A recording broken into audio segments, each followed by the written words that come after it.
வசலாம். அளவற்ற அருளாளனும் நிகரற்ற அன்புடையோனுமாகி எல்லாம் வல்ல அல்லாஹுவின் திருப்பெயர் கூறி எனது வார்த்தைகளை ஆரம்பம் செய்கிறேன்.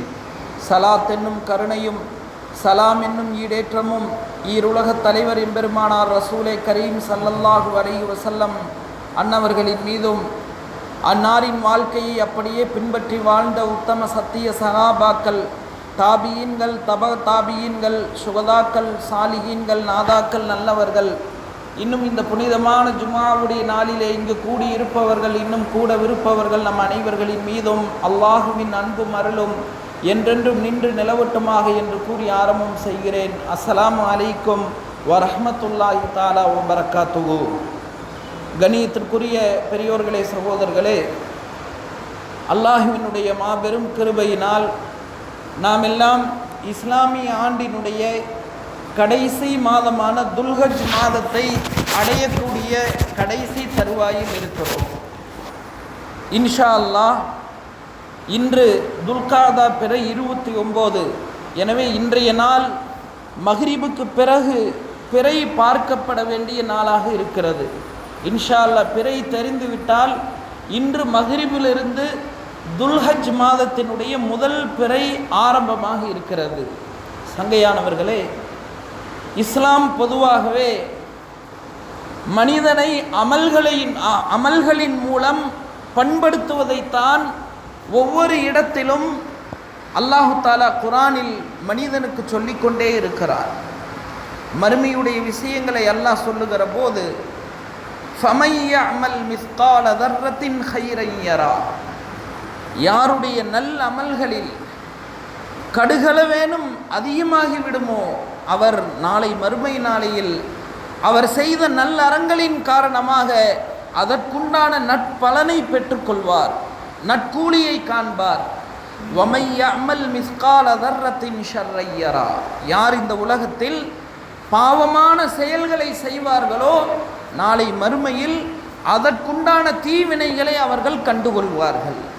மறுமையாகட்டும், உலகை பற்றி அல்லாஹ் சொல்லுகிறான், இன்னல்லதீன ஆமனு வ அமிலு ஸாலிஹாத்தி ஸயஜஅலு லஹுமுர் ரஹ்மானு உத்தா, யார் ஈமான் கொண்டு நல்ல அமல்கள் நல்ல அறங்கள் செய்வார்களோ ஸயஜஅலு லஹுமுர் ரஹ்மானு உத்தா, அவர்கள் அல்லாஹுவுக்கு பிரியமான அடியார்களாக ஆகிவிடுவார்கள்.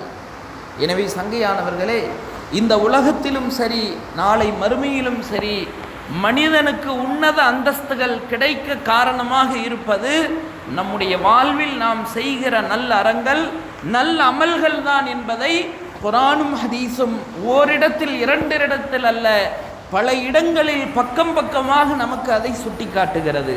சங்கையானவர்களே, அந்த விதத்தில் அந்த துல்ஹஜ் மாதத்தினுடைய சிறப்பான நாட்களை நாம் அடைய இருக்கிறோம். குர்ஆனில் அல்லாஹ் சொல்லுகிறான், வல் ஃபஜ்ர், அதிகாலை நேரத்தின் மீது சத்தியமாக. பொதுவாகவே குர்ஆனில் அல்லாஹு தஆலா எந்த விஷயங்களை சத்தியமிட்டு சொல்கிறானோ அவைகளெல்லாம் மனித வாழ்வில் மிக முக்கியத்துவம் பெறக்கூடிய விஷயங்களாக இருக்கிறது. அப்போ அல்லாஹ் முதல்ல இந்த சூறாவில் சொல்கிறா, வல் ஃபஜ்ர், அதிகாலை நேரத்தின் மீது சத்தியமாக. பாருங்க, அல்லாஹ் குர்ஆனில் இப்படி சொல்லிட்டான், சத்தியம் செஞ்சு. இந்த நேரத்துக்கு என்ன சிறப்பு இருக்குது? நபி ஸல்லல்லாஹு அலைஹி வஸல்லம் அவங்க ஹதீஸில் சொன்னாங்க, என்னுடைய உம்மத்தில் யாரெல்லாம் அதிகாலை நேரத்தில் தூக்கத்திலிருந்து எழுந்து கடமையான தொழுகையை நிறைவேற்றிவிட்டு தங்களுடைய அலுவல்களுக்கு செல்லுகிறார்களோ, நபி அவங்க இப்படி துவா செஞ்சாங்களாமா, யா அல்லாஹ் அப்படி செல்கிற என்னுடைய உம்மத்தார்களுக்கு அதிகாலை நேரத்தில் நீ அபிவிருத்திய பரக்கத்தை தருவாயாக. ஃபஜ்ர் தொழுதாரு, கடையை திறக்கிறாரு, அவருடைய வியாபாரத்தில் வருகிற லாபம், அதில் வருகிற அபிவிருத்தி, அதை வார்த்தைகளால் விவரிக்க முடியாது. ஃபஜ்ர் தொழுதார், வியாபாரத்திற்கு செல்கிறார், உத்தியோகத்திற்கு செல்கிறார், தொழில் துறைக்கு செல்கிறார், அல்லது அவர் எந்த வேலையை செய்ய போறாரோ அதை செய்கிறார் என்று சொன்னால் அதில் அவர் காணுகிற அபிவிருத்தி பரக்கத்தை அவைகளை எல்லாம் வார்த்தைகளால் விவரித்து விட முடியாது. அப்படிப்பட்ட ஒரு நேரம் தான், அந்த நேரத்தை தான் அல்லாஹ் குர்ஆனில் சத்தியம் செஞ்சு சொல்றா, வல் ஃபஜ்ர், அதிகாலை நேரத்தின் மீது சத்தியமாக. அடுத்து அல்லாஹ் அந்த வசனத்தில் சொல்றா, வலையாலின் அஷர், 10 இரவுகளின் மீது சத்தியமாக. ஹஸரத் சையதனா இப்னு அப்பாஸ் ரலியல்லாஹு அன்ஹு அவங்க இந்த 10 இரவுகள்னா எது அப்படின்னு சொல்லி விரிவுரை சொல்கிற போது சொல்லுகிறார்கள், துல்ஹஜ் மாதத்தினுடைய முதல் 10 தினங்களைத்தான் அந்த 10 இரவுகள் என்று அல்லாஹு தாலா குர்ஆனில் குறிப்பிட்டு சொல்லுகிறார். எப்படி அதிகாலை நேரத்தை அல்லாஹ் சத்தியம் செஞ்சனால அந்த நேரத்திற்கு சிறப்பு இருக்கிறதோ, அதுபோல அல்லாஹ் அடுத்து 10 இரவுகளின் மீது சத்தியமாக சொல்றான். அந்த 10 இரவுகள் எது? துல்ஹஜ் மாதத்தினுடைய முதல் 10 நாட்கள். எனவே இந்த 10 நாட்களும் சிறப்பு வாய்ந்தவை. குர்ஆன்ல அல்லாஹு தஆலா இன்னொரு இடத்துல சொல்றான், குறிப்பிட்ட 10 நாட்களில் செய்யப்படுகிற அமல்கள் என்று சூரத்துல் ஹஜ் அப்படிங்கிற ஒரு அத்தியாயத்தில் வருது. அந்த குறிப்பிட்ட 10 நாட்கள் எதுன்னு சொன்னால் துல்ஹஜ் மாதத்தினுடைய முதல் 10 நாட்கள். அதனால தான் ஒருத்தர் போன மாதம் தொழுகலை அப்படின்னா இந்த மாதம் தொழுதுற முடியும், இந்த மாதம் தொழுகலைன்னா அடுத்த மாதம் தொழுதுற முடியும். ஆனால் இந்த துல்ஹஜ் மாதத்தினுடைய முதல் 10 நாட்களில் செய்கிற ஒரு சில அமல்கள் அந்த 10 நாளுக்குள்ளே செஞ்சாதான் முடியும். அந்த 10 நாளை தாண்டி ஒருத்தர் செய்கிறாருன்னு சொன்னால் அந்த அமலை செய்து விட முடியாது. ஹஜ்ஜுக்கு இன்னைக்கு எத்தனை லட்சம் ஹாஜிகள் முழு உலகிலிருந்தும் பிரயாணம் செய்து செல்கிறார்கள். அந்த ஹஜ்ஜுடைய கிரியைகள் எல்லாமே இந்த முதல் 10 நாளில் தான் இருக்குது. ஒருத்தர் அந்த துல்ஹஜ் 10 தினங்களை தாண்டிட்டார், கிட்டத்தட்ட 13வது பிறை வரைக்கும் அது வரும். 13 பிறையை தாண்டி 14வது நாள் ஒருத்தர் நான் ஹஜ்ஜுடைய அமலை செய்கிறேன்னு செஞ்சாருன்னா அது ஹஜ்ஜுடைய அமலாக ஆகாது.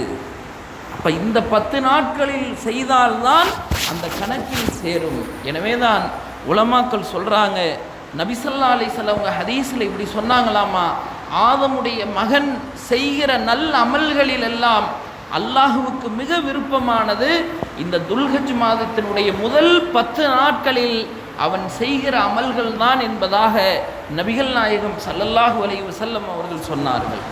எனவே சங்கையானவர்களே, எனவே தான் வரலாறுகளில் இப்படியும் எழுதப்படுகிறது, நம்முடைய முன்னோர்கள் இந்த முதல் துல்ஹஜ் மாதத்தினுடைய முதல் 10 நாட்களின் சிறப்பை விளங்கியதால் தான் ரமலானில் எப்படி கடைசி 10க்கு அதிகமான சிறப்புகள் இருக்கிறது, அந்த கடைசி 10 நாட்கள் அதிகமாக அமல் செய்தார்கள்.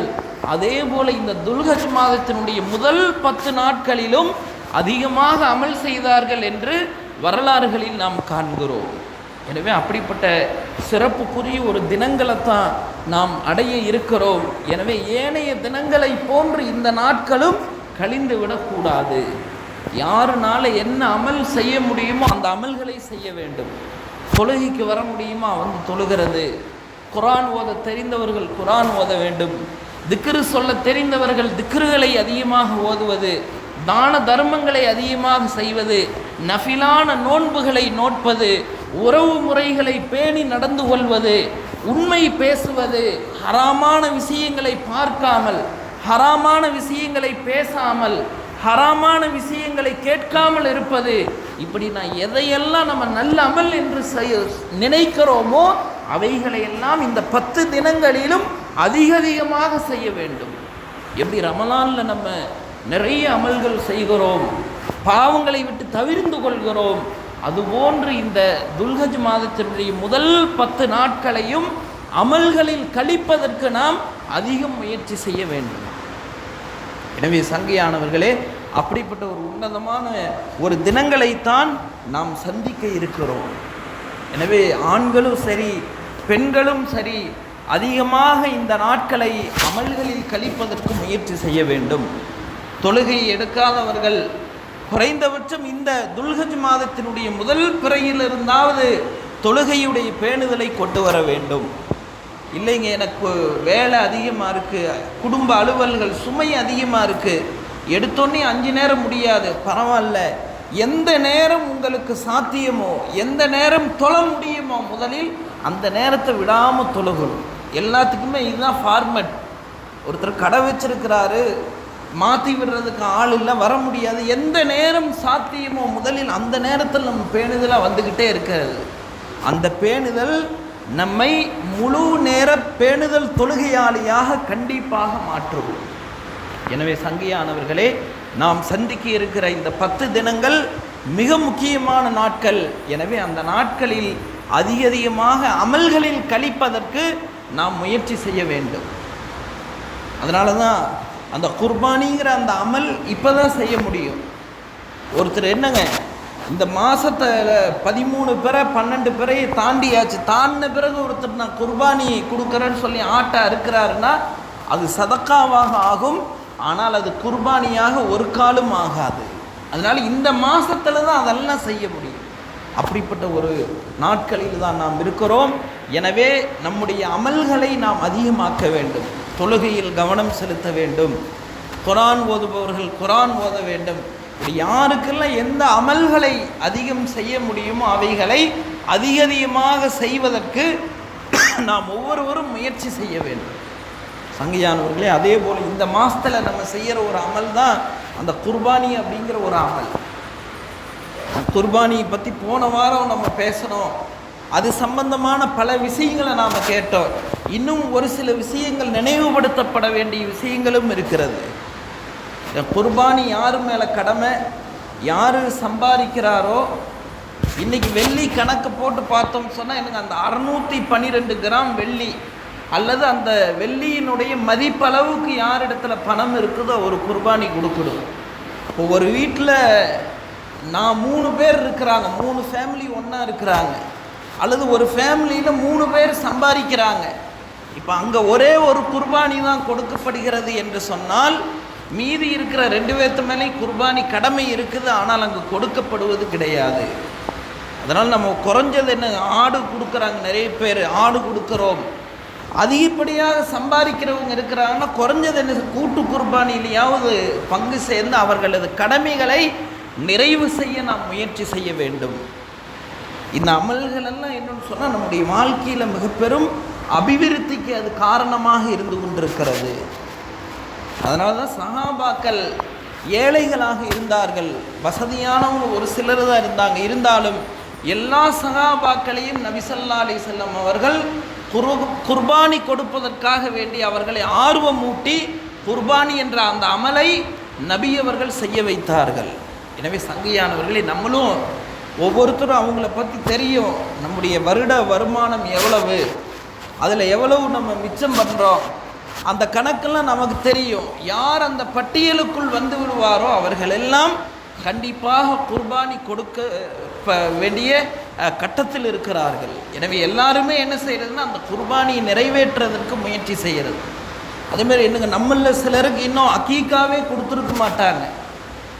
சின்ன வயசுலேருந்து என்னங்க அகீக்காங்கிற அந்த அமலை பற்றியே தெரிஞ்சிருக்காது. என்ன அகீக்கானா என்ன, நபி ஸல்லல்லாஹு அலைஹி வஸல்லம் சொன்னாங்க, எப்பொழுது ஒரு குழந்தை பிறக்கிறதோ நபி அவர்கள் சொன்னாங்க குழந்தையுடன் அகீக்காவும் சேர்ந்து வருகிறது. அப்படின்னா என்ன, ஆண் குழந்தையாக இருந்தால் நபி ஸல்லல்லாஹு அலைஹி வஸல்லம் சொன்னாங்க 2 ஆடுகள் அறுக்க வேண்டும், பெண் குழந்தையாக இருந்தால் 1 ஆடு அறுக்க வேண்டும்.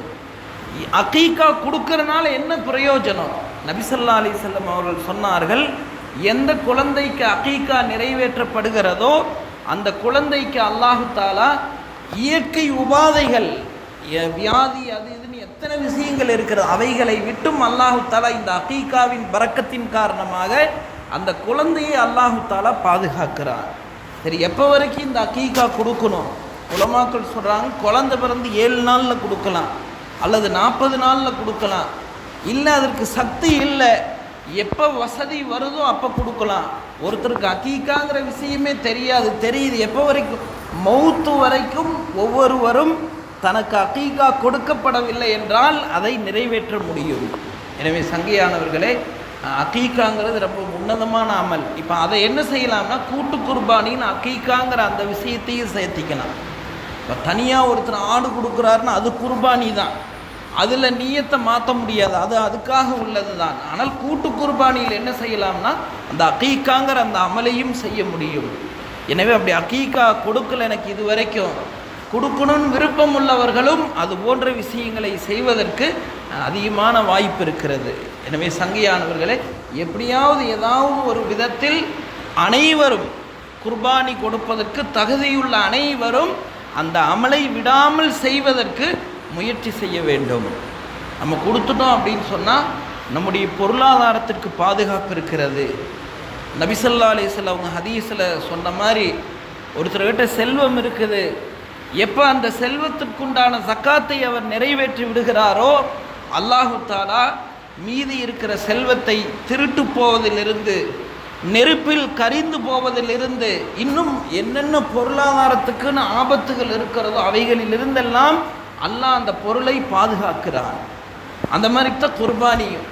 எந்த பொருளாதாரத்தில் குர்பானி கடமையோ எப்போ நாம் அதை நிறைவேற்றி விடுவோமோ அதற்குண்டான பேர் ஆபத்துகளை அல்லாஹு தாலா நம்மை விட்டும் அந்த பொருளாதாரத்தை அல்லாஹு தாலா பாதுகாத்து வைக்கிறார்.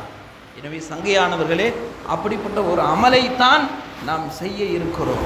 எனவே தகுதி வாய்ந்த அனைவருமே நம்ம அந்த அமலை செய்வதற்கு முயற்சி செய்ய வேண்டும். அதேபோல் நினைவுபடுத்த வேண்டிய இன்னொரு முக்கியமான விஷயம், யாரெல்லாம் குர்பானி கொடுக்குறோம் சொல்லி நியத் செஞ்சிட்டோமோ, இன்றைக்கு மகரீபிலிருந்து, மகரீபுக்கு பிறகு தான் பிறை பார்க்கறது, பிறை தெரிஞ்சிருச்சு அப்படின்னு சொன்னால் துல்ஹஜ் மாதத்தினுடைய முதல் பிறை இன்னைக்கு மகரீபிலிருந்து ஸ்டார்ட் ஆகுது. அதனால் அதுக்கு முன்னாலேயே, மகரீபுக்கு முன்னாலேயே என்ன செய்கிறது, யாரெல்லாம் குர்பானி கொடுக்க நியத் செய்திருக்கிறோமோ உடலில் நீக்க வேண்டிய முடிகளை, நகங்களை நீக்கிக் கொள்வது.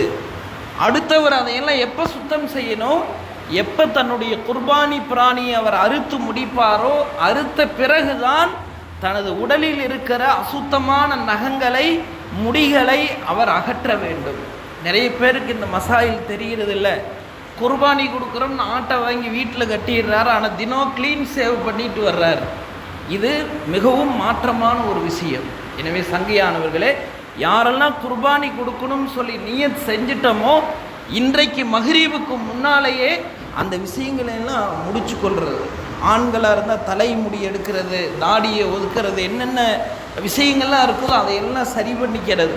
பெண்களும் அப்படித்தான். பெண்கள் பேரில் குர்பானி கொடுக்குற மாதிரி இருந்தால் அவங்களும் நகம், முடிகளை எடுக்கிற அந்த விஷயங்களை எல்லாம் இன்றைக்கி மகரீபுக்கு முன்னால் முடிச்சுக்கணும். அடுத்தது அவர்கள் குர்பானி பிராணியை அறுத்து முடித்ததற்கு பிறகுதான் தனது உடலில் உள்ள நகங்களையும் முடிகளையும் களைய வேண்டும்.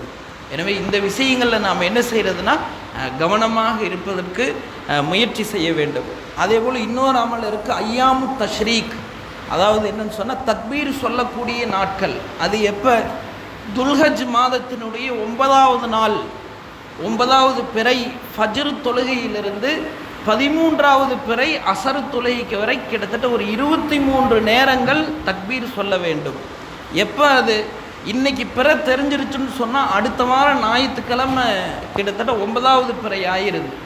ஞாயிற்றுக்கிழமை ஃபஜ்ர் தொழுகையிலிருந்து ஒவ்வொரு ஃபர்லான தொழுகைக்கு பிறகும் ஆண்கள் சப்தமாக தக்பீர் சொல்வார்கள். பெண்கள் ஒவ்வொரு நேர தொழுகைக்கு பிறகு சப்தம் இல்லாமல் மெதுவாக தக்பீர் சொல்ல வேண்டும். எப்போ வரைக்கும் சொல்கிறது, ஞாயிற்றுக்கிழமை ஃபஜ்ரிலிருந்து தொடர்ந்து 5 நேரம், அடுத்து திங்கக்கிழமை 5 நேரம், அடுத்து செவ்வாய்க்கிழமை 5 நேரம், புதன்கிழமை 5 நேரம், அடுத்து வியாழக்கிழமை அசர் தொழுகை வரை தொடர்ந்து தக்பீர் சொல்ல வேண்டும். பாருங்கள், இது அல்லாமல் இந்த 10 நாட்களில் அதிகமாக தொழுகைக்கு பிறகுன்னு இல்லை, சாதாரணமாகவே அதிகமாக தக்பீர் சொல்லலாம். ஒருத்தர் குர்பானி பிராணியை பார்க்குறோம், ஆடு குர்பானிக்காக நியத் செஞ்சு அதை பார்க்குறோம், தக்பீர் சொல்லலாம். சாதாரணமாகவே தக்பீருக்குண்டான ஒரு நாட்கள் தான் இந்த முதல் 10 நாட்களாக இருந்து கொண்டிருக்கிறது. எனவே சங்கையானவர்களே, இது போன்ற விஷயங்களில் நாம் கவனம் செலுத்த வேண்டும். இன்னும் ஒரு சில விஷயங்கள் நினைவுபடுத்தணும். அது அடுத்த வாரம் ஜும்மாவில் இன்ஷா அல்லாஹ் அவகாசம் இருக்கிறது. இப்போவே ஞாபகப்படுத்தினா மறந்துடுவோம். அதனால் அடுத்த வாரம் இன்ஷா அல்லாஹ் அந்த விஷயங்கள் நினைவு கூறப்படும். மிக முக்கியமான விஷயம் இது ஒன்று தான். என்னென்னு சொன்னால், யார் குர்பானிக்கு நியத் செஞ்சுருக்கிறோமோ அவங்க இன்றைய மகரீபுக்கு முன்னாலேயே தனது உடலில் அகற்ற வேண்டிய அந்த அசுத்தமான முடிகளை, நகங்களை அகற்றி சுத்தம் செய்து கொள்ள வேண்டும். நினைவுபடுத்தப்பட வேண்டிய ஒரு முக்கியமான விஷயம் இதுதான். அதே போல் இன்னையிலிருந்து நம்முடைய அமல்களை அதிகமாக ஆக்குவது. நம்ம ஏற்கனவே சொன்ன மாதிரி நபி ஸல்லல்லாஹு அலைஹி வஸல்லம் அவர்களின் தர்பியத்தில் இருந்த சஹாபாக்கள், முன்னோர்கள் எப்படி ரமலானுடைய அந்த கடைசி 10 நாட்களில் அதிகம் நல்ல அமல் செய்தார்களோ, அதுபோன்று இந்த துல்ஹஜ் மாதத்தினுடைய முதல் 10 நாட்களை அதிகம் நல்ல அமல்களில் கழித்திருக்கிறார்கள். ஒருத்தருக்கு குர்பானி கொடுக்குற அளவு வசதியே இல்லை. அவர் என்ன செய்கிறது, அவர் மற்ற அமல்களில் பேணுதல் காட்ட வேண்டும். ஃபர்லான தொழுகை இருக்குது, பள்ளிக்கு வர்றது போகிறது, குர்ஆன் ஓத தெரியும், திக்ரு செல்ல தெரியும், இந்த மாதிரி அமல்களில் என்ன செய்கிறதுன்னா அதிகமான கவனங்களை செலுத்த வேண்டும். எனவே வல்ல அல்லாஹ் சுப்ஹானஹு வ தஆலா வருகிற இந்த துல்ஹஜ் மாதத்தினுடைய முதல் 10 நாட்களில் அதிகம் நல்ல அமல்கள் செய்யக்கூடிய தௌஃபீகை அல்லாஹு தஆலா நம் அனைவருக்கும் தந்தருள்வானாக. சங்கையான்களே, அதே போல் நம்முடைய பள்ளிவாசல் சார்பாக வருஷம் நம்ம கூட்டு குர்பானி செய்கிறோம்.